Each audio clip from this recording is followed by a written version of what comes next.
Dobrý deň a vitajte pri našom videu venovanom významným knižniciam v Bratislave so zameraním na vedu. Pozrieme sa na zákon o knižniciach, zároveň sa pozrieme na dve dôležité inštitúcie, Univerzitnú knižnicu v Bratislave, UKB, a Akademickú knižnicu Komenského. Súčasťou videa bude aj interview s knihovníkom, ktorý sa podelí o svoj pohľad na knihovníctvo, význam a odkaz pre budúcich knihovníkov. Knižnice majú kľúčovú úlohu ako miesta vzdelávania, uchovávania kultúrneho dedičstva a podpory vedeckého bádania. Počas nasledujúcich minút spoločne preskúmame, ako tieto inštitúcie fungujú a aký prínos majú pre spoločnosť.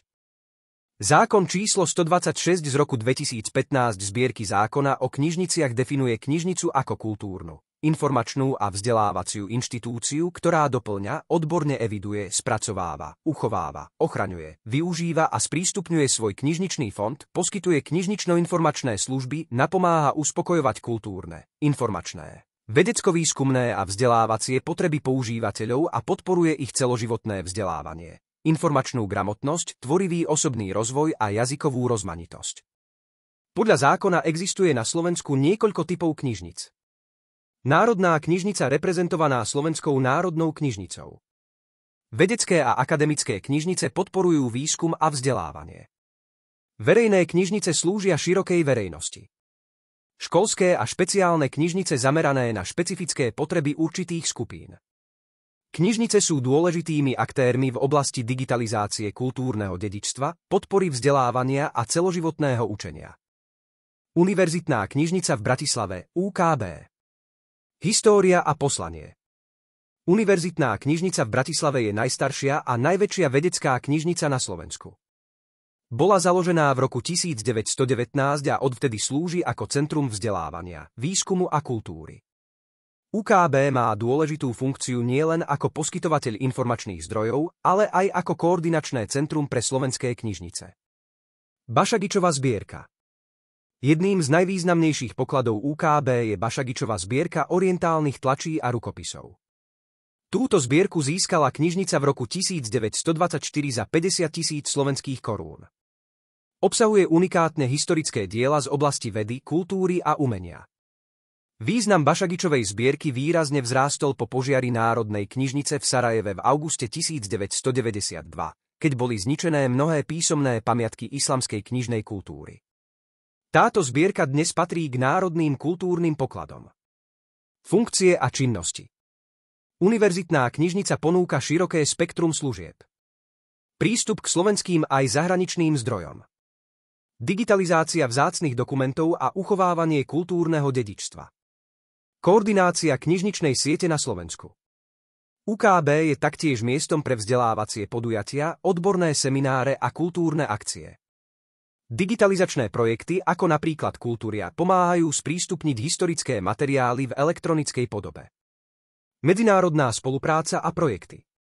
UKB je aktívnym členom medzinárodných knižničných sietí a projektov, napríklad eBooks on Demand (EOD). Týmto spôsobom prispieva k medzinárodnej vedeckej spolupráci a rozširuje dostupnosť slovenských zdrojov vo svete. Špecifiká fondu. Knižný fond UKB zahŕňa vzácne historické tlače, rukopisy, zahraničnú literatúru a špecializované vedecké publikácie. Sú dostupné pre študentov, vedcov aj verejnosť, čo podčiarkuje dôležitosť tejto inštitúcie. Akademické knižnice. Úloha akademických knižnic. Akademické knižnice sú nevyhnutné pre vysokoškolské vzdelávanie a vedecký výskum. Poskytujú študentom a pedagógom prístup k odborným informáciám a podieľajú sa na archivácii a sprístupňovaní akademických prác. Príklady akademických knižnic na Slovensku. Knižnica Univerzity Komenského v Bratislave alebo Technická knižnica Slovenskej technickej univerzity. Tieto knižnice sú špecializované na odbory, ktoré univerzity zastrešujú a spolupracujú v rámci akademickej siete. Služby akademických knižnic. Prístup k elektronickým databázam. Rešeršné služby. Podpora pri tvorbe študentských a vedeckých prác. Tieto služby pomáhajú študentom a pedagógom efektívne pracovať s informáciami a zdrojmi. Motivácia knihovníka k práci v knižnici. Takže čo môžete na to povedať?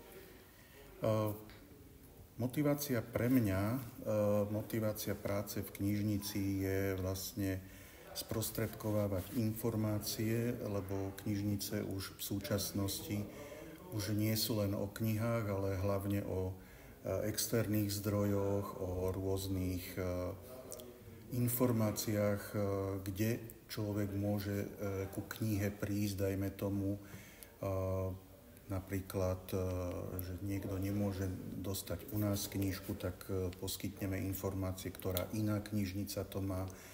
Čiže toto sú všetko také pomôcky pre študentov,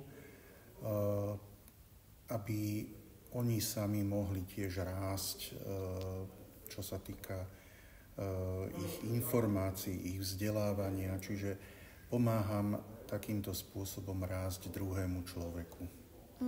To je pre mňa taká... Vnímam knihovníctvo ako pomocnú profesiu, čiže pomôžem človeku, aby sa vyvíjal v takého dobrého, svedomitého občana a budúceho vedca. Ďakujem. A aký pre vás má knižnica význam pre spoločnosť? Knižnice už, ako ich vnímam ja, lebo väčšinu svojho profesného života vlastne som pracoval v knižnici, to už je takmer 20 rokov. A potom ešte, keď som bol na iných miestach, som takisto bol v knižnici. Čiže je to vyše 20-ročná skúsenosť a knižnica podľa mňa tvorí takú pre mňa osobne je to sprostredkovateľ tých informácií a pamäte a kultúrnych dejín.